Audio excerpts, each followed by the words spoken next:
बिस्मिल्लाहिर्रहमानिर्रहीम। अस्सलाम वालेकुम नाज़रीन, यूट्यूब के इस मुनफरिद चैनल इन्फो इनसाइड में आपका खुशामदीद। फ्रांस में एक वाक़या हुआ है, वो ये कि गुस्ताखाना खाके बनाए गए हैं और जिस शख्स ने ये घटिया हरकत की है उसको फ्रांस की गवर्नमेंट ने हाईएस्ट सिविल अवार्ड से भी नवाजा है। अफसोस की बात है कि मुसलमान कुछ बोलते नहीं हैं और आहिस्ता आहिस्ता इन काफिरों की हिम्मत और भी बढ़ती जा रही है। फ्रांस में मजहबी आज़ादी नहीं है तो इसका ये मतलब हुआ कि फ़्रांस एक दहशतगर्द मुल्क है। इस टॉपिक पर वीडियो ना बनाना इस्लाम के साथ गद्दारी है, इसलिए ये वीडियो बनानी लाजमी थी और बहैसियत मुसलमान ये टॉपिक कवर किए बगैर गुजारा भी नहीं था। इन्फो इनसाइड को सब्सक्राइब कीजिए और साथ मौजूद बेल आइकन को दबाइए ताकि हर वीडियो की नोटिफिकेशन सबसे पहले आपको मिल सके।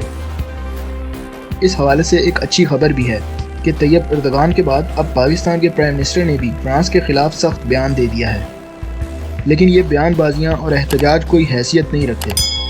हम समझते हैं कि हमने एहतजाज करके अपने हिस्से का काम पूरा कर लिया, लेकिन अक्ल से सोचने वाली बात है कि हमारे एहतजाज से फ्रांस को क्या नुकसान होगा। एहतजाज तो हमने पहले भी किए हैं, लेकिन काफिर तो अपनी बगैरतियों से बाज नहीं आते। आज मैं सख्त अल्फाज इस्तेमाल कर रहा हूँ, लेकिन ये मामला ही ऐसा है कि इन काफिरों को जो भी कहा जाए वो कम है। गुस्ताखी का मामला कुछ यूँ था कि एक कॉलेज के टीचर ने अपने स्टूडेंट्स के सामने गुस्ताखाना तस्वीर रखी। वो तस्वीर नबी करीम सल्लल्लाहु अलैहि वसल्लम की शान में गुस्ताखी थी और वो तस्वीर जिन स्टूडेंट्स को दिखाई गई उनके ज़रिए ये बात फैल गई और आहिस्ता आहिस्ता पूरे फ्रांस में फैलती गई। और फिर हुआ यूँ कि एक रूस के मुसलमान लड़के ने, जो काफ़ी अरसे से फ्रांस में रह रहा था, उसने स्कूल के बच्चों के ज़रिए उस टीचर की निशानदेही करवा ली और उसके बाद उस मुसलमान लड़के ने उस गुस्ताख का कत्ल कर दिया और उसके फ़ौरन बाद फ्रांस की पुलिस हरकत में आ गई और उस लड़के को शहीद कर दिया गया। इस पूरे वाक़े के बाद फ्रांस के सदर इमैनुअल मैक्रोन ने उस गुस्ताख टीचर को सिविल अवार्ड से नवाज दिया, जो कि फ्रांस का एक हाईएस्ट सिविलियन अवार्ड समझा जाता है। और ये सब करने का मतलब सिर्फ मुसलमानों को अजियत पहुँचाना था, इसके अलावा कुछ भी नहीं। आज से पहले तक जितनी भी गुस्ताखियाँ की गईं उन सबको वहाँ की हुकूमत की हिमायत हासिल नहीं होती थी, या खुलकर उसको एक निजी हरकत कहकर मुसलमानों को ठंडा करने की कोशिश की जाती थी।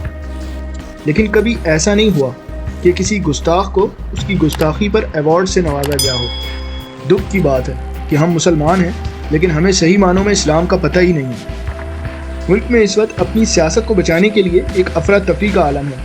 हर सियासतदान एक दूसरे पर कीचड़ उछाल रहा और बड़े बड़े बयान दे रहा है, लेकिन किसी ने भी फ्रांस की इस गुस्ताखाना हरकत के खिलाफ एक लफ्ज़ भी नहीं बोला। सिर्फ मुल्क के प्राइम मिनिस्टर की जानिब से फ्रांस के खिलाफ सख्त बयान आया है, वो भी तैयब एर्दोगान के बाद। हमें फिल वक्त दो काम लाजमी करने चाहिए। एक ये कि फ़्रांस की प्रोडक्ट्स का बॉयकॉट कर दें और दूसरा ये कि फ़्रांस से सफारती ताल्लुकात ख़त्म कर दें, नहीं तो ये सिलसिला ऐसे ही चलता रहेगा। पहले भी हुआ और अब भी हुआ। आज तक मुसलमान कुछ भी नहीं कर सके सिवाय अपने ही मुल्क में एहतजाज करने के।